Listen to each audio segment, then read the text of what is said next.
नमस्कार दोस्तों, स्वदेशी ज्ञान सागर में आप सभी का हार्दिक स्वागत है। तो चलिए दोस्तों, आज की वीडियो में हम चर्चा करने वाले हैं धतूरे के विषय में। जी हाँ दोस्तों, ये जो पौधा आप देख रहे हैं इसे ही धतूरा कहा जाता है और इस धतूरे को धातुर, धत्तूर, धोतरा और अंग्रेजी में इसे डाउनी धतूरा कहते हैं। आपके क्षेत्र में इसे क्या कहते हैं कमेंट में अवश्य बताएं। और इसकी बात करें तो समस्त भारतवर्ष में धतूरा के पौधे पाए जाते हैं। खाली पड़ी जमीनों पर, खेतों के आसपास, सड़कों के किनारे धतूरे के पौधे अपने आप उग जाते हैं। हिंदू मान्यताओं के अनुसार इसे शिव का प्रिय माना जाता है। धतूरे के पौधे विषैले होते हैं, किंतु आयुर्वेद में इसके बीजों को शुद्ध करने के बाद ही कई दवाओं में डाला जाता है। आयुर्वेद की पुस्तकों में धतूरा के 5 प्रकार के पौधे बताए गए हैं, पर आजकल 2 ही धतूरे देखने को मिलते हैं, एक काला, दूसरा सफ़ेद। काला धतूरा कहीं कहीं देखने को मिलता है, पर सफ़ेद धतूरा हर जगह ही मिल जाता है। दर्द निवारण के लिए इसके पत्तों को सेक कर बांधने से सूजन तथा दर्द में आराम होता है।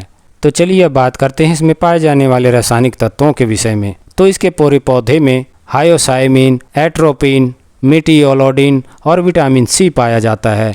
और इसके पत्तों की बात करें तो इसके पत्तों में क्लोरोजेनिक एसिड, पोटेशियम नाइट्रेट, वाष्पशील तेल और विटामिन सी पाया जाता है। तो चलिए दोस्तों, अब बात करते हैं इसके गुणों के विषय में। तो धतूरा जो होता है ये मदकारक यानी कि ये नशा कारक होता है और ये कसैला, मधुर और जून लीक को नष्ट करने वाला होता है और ये बुखार को हरने वाला और कोढ़ को हटाने वाला और फोड़े फुंसी की जो शिकायत होती है उनको भी दूर करता है और ये खुजली तथा कृमि नाशक होता है। धतूरा जो है ये कड़वा होता है और ये रूखा होता है। ये घावों को भरने वाला होता है और त्वचा के विकारों को दूर करता है और ये दिमाग पर भ्रम कारक असर डालता है। इसके पत्ते और जो बीज होते हैं ये दर्द को हटाने वाले और ये खांसी को हरने वाले और ये श्वास और ये सूजन को हटाने वाले होते हैं। तो चलिए बात करते हैं इसके गुणों के लाभ लेने के विषय में। तो सबसे पहले मैं यहाँ पर सिर के जुएं के विषय में कहना चाहूँगा। तो सिर के जुएं की अगर शिकायत होती है तो आप जो है सरसों का तेल ले करके और इसके पत्तों को पीसकर और उसका रस निकाल करके इन दोनों को मिला करके इसका तेल तैयार करें और धीमी आंच पर तैयार करते हुए जब इसका रस या पेस्ट इसमें जल जाए तो उसको छान करके आप जो है इस तेल को सिर में लगाएं। तो इस प्रकार से इस तेल को सिर में लगाने से जो सिर के जुएं होती हैं वे नष्ट हो जाती हैं। तो चलिए बात करते हैं आँखों के दर्द के विषय में। तो आँखों के दर्द की शिकायत होती है तो आप जो है धतूरे के पत्तों को लेकर और इनका रस निकाल करके आप आँखों के बाहर चारों तरफ इसका लेप लगाएं। तो इसका लेप लगाने से जो आँखों का दर्द होता है वह मिट जाता है। तो चलिए अब बात करते हैं सांस फूलने की शिकायत में इसके प्रयोग के लिए। तो सांस फूलने की शिकायत हो जाती है तो आप जो है धतूरे के पत्ते और उसकी डंडी और साथ में इसके फलों को भी ले लें और इन्हें ले करके छाया में सुखाकर और इनका बारीक चूर्ण बना लें। चूर्ण बनाने के बाद में आप इसे धूम्रपान की तरह इसका सेवन करते हैं तो इसका सेवन करने से जो श्वास फूलने की शिकायत होती है यानी जो दमे फूलने की शिकायत होती है तो ये उनमें बहुत ही अच्छा लाभ करता है। आप चाहें तो दूसरा भी प्रयोग कर सकते हैं। आप जो है धतूरा, तंबाकू और अपामार्गा और साथ में जवासा ले करके और इन चारों को बराबर की मात्रा में ले करके और इनका चूर्ण बना लें। इनका चूर्ण बनाने के बाद में 2 चुटकी चीला में इसको रख करके और आप इसे पीते हैं तो इसके पीने से जो दमे का दौरा होता है वह बंद हो जाता है। तो चलिए आगे बढ़ते हुए बात करते हैं महिलाओं के कुछ व्याधियों के विषय में। तो महिलाओं में जैसे कि स्तनों की सूजन हो जाती है तो उसमें जो है आप धतूरे के पत्तों को ले करके और उन्हें तवे पर गर्म करके इसे स्तनों पर आप इसको बांधें। तो इस प्रकार से इसे बांधने से जो स्तनों की सूजन होती है उसमें ये बहुत ही अच्छा लाभ करता है। तो चलिए अब बात करते हैं पुरुषों के विषय में। तो पुरुषों में जो काम शक्ति की कमी हो जाती है तो आप जो है धतूरे के बीज का तेल ले करके आप जो है अपने पैरों के तलुओं पर इसकी मालिश करें। तो इसकी मालिश करने से और अपने साथी के साथ रमण क्रिया करने से यह स्तंभन की शक्ति को बढ़ा देता है।